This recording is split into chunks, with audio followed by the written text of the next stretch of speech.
అది మీకు సాధ్యం కాదు. ఇప్పటికైనా ప్రభుత్వంలో పెద్దలుగా, మంత్రులుగా, సీనియర్లుగా ఉంటున్నటువంటి ఎందుకో ముఖ్యమంత్రి గారి నోటి నుండే ఇతరుల పేర్లు ముఖ్యమంత్రిగా వస్తున్నాయి. ఎవరు ముఖ్యమంత్రి అవుతారో మాకైతే సంబంధం లేదు. మేము ప్రజలు ఇచ్చినటువంటి మ్యాండేట్, ప్రజలు ఇచ్చినటువంటి తీర్పును గౌరవించి ప్రధాన ప్రతిపక్ష పార్టీగా మా పాత్రను మేము పోషిస్తూ ప్రజల మధ్యలో ఉంటున్నాం. మీరేం చేస్తున్నారు? గుల్జార్ హౌస్కి వెళ్లకుండా ఇంట్లో మళ్ళీ ఏం చేస్తున్నారో నాకైతే అర్థం కావట్లేదు. ముఖ్యమంత్రి గారు ఇప్పటికి కూడా అక్కడ సందర్శించలేదు. ఒకే కుటుంబంలో 17 మంది చనిపోతే పట్టించుకున్నటువంటి అసమర్థపు మూర్ఖపు ప్రభుత్వం ఏదైనా ఉంది ప్రపంచంలో అంటే అది తెలంగాణ ప్రభుత్వము, రేవంత్ రెడ్డి గారి ప్రభుత్వం అని సందర్భంగా నేను తెలియజేస్తూ మరొక్కసారి చాలామంది విషయాలు చెప్పాల్సినటువంటి అవసరం ఉంది.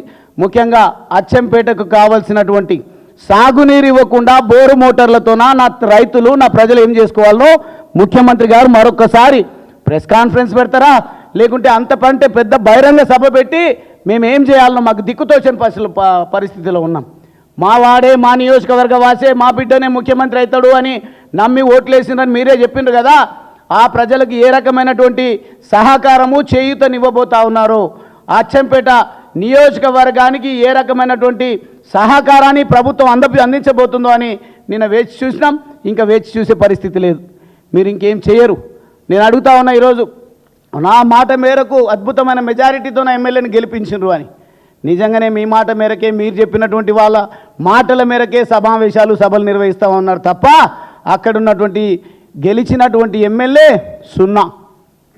ఆ ఎమ్మెల్యే ఏం చేయలేడు. ఆ ఎమ్మెల్యేతో ఏది కాదు అని చెప్పేసి నేనే ముఖ్యమంత్రిని, నన్నే నమ్మి మీరు ఓట్లేసినారని చెప్పిండ్రు. కాబట్టి ప్రజలు నిజంగా నమ్మిండ్రు. మేము కూడా నిజంగా ముఖ్యమంత్రి అవుతాడని ఆశతో ఉన్న ప్రజలు ఓట్లేసినని ప్రజలను ఎక్కడ కూడా మేము చీత్కరించుకోవడం లేదు, అసహనాన్ని ప్రదర్శించడం లేదు. ప్రజలు ఇచ్చినటువంటి తీర్పును నిజంగా వాళ్ళు ఇచ్చినటువంటి అలవిగాని హామీలకు ఆశపడ్డరు, నమ్మిండ్రు, విశ్వసించిండ్రు, మోసపోయినరు. కాబట్టి తెలంగాణ రాష్ట్ర సాధన ఉద్యమంలో ఎట్లయితే ప్రతి ఒక్కరూ తమ అవసరాల కోసం జై తెలంగాణ అని నినదించడం, అవసరాలు తీరిన తర్వాత పదవులు వచ్చిన తర్వాత తెలంగాణ వాదాన్ని, నినాదాన్ని నేలకేసి కొట్టినటువంటి పరిస్థితిని మనం చూసినాం.